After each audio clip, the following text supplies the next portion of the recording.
Hi everyone, welcome to Viji cooks.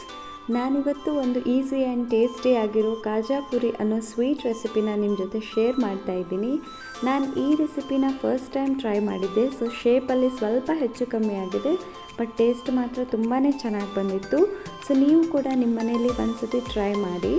So ನಾನು ಇದಕ್ಕೆ ಒಂದು ಪಾತ್ರೆಯಲ್ಲಿ 2 ಕಪ್ ಆಗುವಷ್ಟು ಮೈದಾ, ಸ್ವಲ್ಪ ಚಿರೋಟಿ ರವೆ, 1 ಸ್ಪೂನ್ ಆಗುವಷ್ಟು ಸಾಲ್ಟ್ ಆ್ಯಂಡ್ 1 ಟೇಬಲ್ ಸ್ಪೂನ್ ಆಗುವಷ್ಟು ಆಯಿಲ್ನ ತಗೊಂಡು ಚೆನ್ನಾಗಿ ಡ್ರೈ ಮಿಕ್ಸ್ ಮಾಡ್ಕೊಳ್ತಾ ಇದ್ದೀನಿ.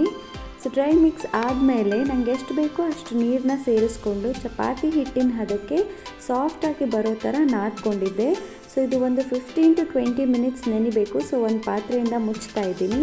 ಈ ಕಡೆ ಒಂದು ಸಾಸ್ ಪ್ಯಾನ್ಗೆ ನಾನು 1 ಕಪ್ ಆಗುವಷ್ಟು ಶುಗರ್ ತೊಗೊಂಡಿದ್ದೀನಿ. ಅದೇ ಕಪ್ಪಿಂದ 3/4 ಭಾಗದಷ್ಟು ನೀರನ್ನ ತೊಗೊಂಡು ಪಾಕ ಬರೋವರೆಗೂ ಕುದಿಸ್ಕೊಳ್ತಾ ಇದ್ದೀನಿ.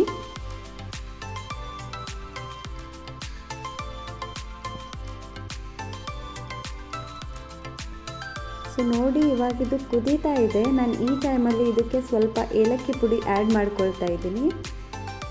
ಸೊ ಕುದಿಸ್ತಾ ಹೋದಂಗೆಲ್ಲ ಇದು ಒಂದು ಥಿಕ್ನೆಸ್ಸಿಗೆ ಬರುತ್ತೆ. ಸೊ ಇದು ಇವಾಗ ನಮ್ಮ ಪಾಕ ರೆಡಿ ಆಗಿದೆ. ಸೊ ಈ ಕಡೆ ನಾನು ಹಿಟ್ಟು ಕೂಡ ನೆಂದಿತ್ತು. ಸೊ ನಾನು ಚಿಕ್ಕ ಚಿಕ್ಕ ಬಾಲ್ಸ್ನ ತಗೊಂಡು ಚಪಾತಿ ಥರ ತುಂಬಾ ತೆಳ್ಳಗೆ ಲಟ್ಟಿಸ್ಕೊಂಡು ಒಂದು 5-6 ಚಪಾತಿ ಈ ಥರ ತೆಳ್ಳಗೆ ಲಟ್ಟಿಸ್ಕೊಂಡು ಒಂದು ಪ್ಲೇಟಲ್ಲಿ ಇಟ್ಕೊಂಡೆ. ಆ್ಯಂಡ್ ಈ ಕಡೆ ಇನ್ನೊಂದು ಬೌಲ್ಗೆ ನಾನು 2 ಸ್ಪೂನ್ ಆಗುವಷ್ಟು ತುಪ್ಪ ತಗೊಂಡು 1 ಸ್ಪೂನ್ ಆಗುವಷ್ಟು ಅಕ್ಕಿ ಹಿಟ್ಟನ್ನ ಆ್ಯಡ್ ಮಾಡ್ತಾ ಇದ್ದೀನಿ.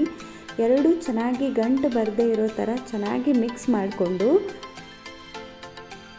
ನಾವು ಕಲಸಿರೋ ಚಪಾತಿ ಇರುತ್ತಲ್ವ, ಸೊ ಒಂದೊಂದೇ ಚಪಾತಿ ತಗೊಂಡು ಆ ಚಪಾತಿ ಮೇಲೆ ಈ ಮಿಕ್ಸ್ಚರ್ನ, ತುಪ್ಪ ಮತ್ತು ಅಕ್ಕಿ ಹಿಟ್ಟಿನ ಮಿಕ್ಸ್ಚರ್ನ ಸವರ್ತಾ ಹೋಗಬೇಕು. ಸೊ ಈ ಥರ ಒಂದು ಚಪಾತಿ ಮೇಲೆ ಸವರಿದ ಮೇಲೆ ಮತ್ತೊಂದು ಚಪಾತಿನ ಮೇಲಕ್ಕೆ ಹಾಕ್ಕೊಂಡು ಮತ್ತೆ ಅದೇ ಮಿಕ್ಸ್ಚರ್ನ ಸ್ಪ್ರೆಡ್ ಮಾಡ್ತಾ ಹೋಗಬೇಕು.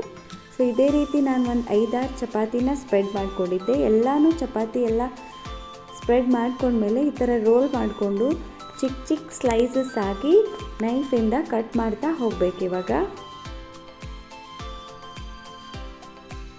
ಸೊ ನಾನು ತೋರಿಸ್ತಾ ಇದ್ದೀನಿ ಯಾವ ಥರ ಕಟ್ ಮಾಡ್ಕೋಬೇಕು ಅಂತ.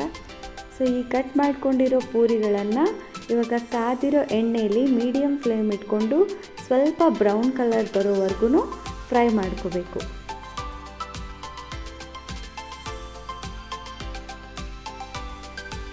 ಈ ಪೂರಿದು ಟೇಸ್ಟ್ ಆಲ್ಮೋಸ್ಟ್ ನನಗೆ ಬಾದುಷಾ ಥರ ಅನಿಸ್ತಾ ಇತ್ತು. ಸೊ ಇವಾಗ ಎಲ್ಲರ ಮನೆಯಲ್ಲೂ ಹಬ್ಬ ಬರ್ತಾ ಇದೆ. ನೀವು ಕೂಡ ಈ ಸ್ವೀಟ್ ರೆಸಿಪಿನ ಒಂದ್ಸರಿ ಟ್ರೈ ಮಾಡಿ. ಸ್ವಲ್ಪ ಡಿಫ್ರೆಂಟ್ ಆಗಿದೆ ಆ್ಯಂಡ್ ಅಷ್ಟೊಂದು ಏನು ಇಂಗ್ರೀಡಿಯೆಂಟ್ಸ್ ಇಲ್ಲ ಇದಕ್ಕೆ. ಸಿಂಪಲ್ಲಾಗಿ ಮಾಡ್ಕೋಬೋದು ಆ್ಯಂಡ್ ಬೇಗನೂ ಆಗುತ್ತೆ. ಸೊ ಈ ಪುರಿಗಳೆಲ್ಲ ರೆಡಿ ಆಗಿದೆ. ಸೊ ಇದು ಬಿಸಿ ಇರೋವಾಗಲೇ ನಮ್ಮ ಪಾಕದಲ್ಲಿ ನಾವು ಡಿಪ್ ಮಾಡಿಬಿಡಬೇಕು. ಅಂದರೆ ಅದು ಚೆನ್ನಾಗಿ ಹೀರ್ಕೊಳ್ಳುತ್ತೆ. ಸಕ್ಕರೆ ಎಲ್ಲ ಲೇಯರ್ಸಿಗೂ ತುಂಬಾ ಚೆನ್ನಾಗಿ ಹೀರ್ಕೊಳ್ಳುತ್ತೆ. ನಾನು ತೋರಿಸ್ತಾ ಇದ್ದೀನಿ. ಸೊ ಪುರಿ ಎಲ್ಲನೂ ನನ್ನ ಪಾಕದಲ್ಲಿ ಒಂದು 10 ನಿಮಿಷ ನೆನೆಯಕ್ಕೆ ಬಿಟ್ಟಿದ್ದೆ. ಇವಾಗ ಒಂದೊಂದೇ ಒಂದು ಪ್ಲೇಟಿಗೆ ತಗೊಂಡು ಒಂದು 4-5 ಗಂಟೆ ಬಿಟ್ಟ ಮೇಲೆ ಈ ಥರ ಕಾಣಿಸುತ್ತೆ. ನೋಡಿ, ಕಾಜಾ ಪೂರಿ ರೆಡಿ ಆಗಿದೆ. ನೀವು ಕೂಡ ನಿಮ್ಮ ಮನೇಲಿ ಒಂದ್ಸತಿ ಟ್ರೈ ಮಾಡಿ ಆ್ಯಂಡ್ ನನ್ನ ಚಾನಲ್ಗೆ ಸಬ್ಸ್ಕ್ರೈಬ್ ಮಾಡಿ.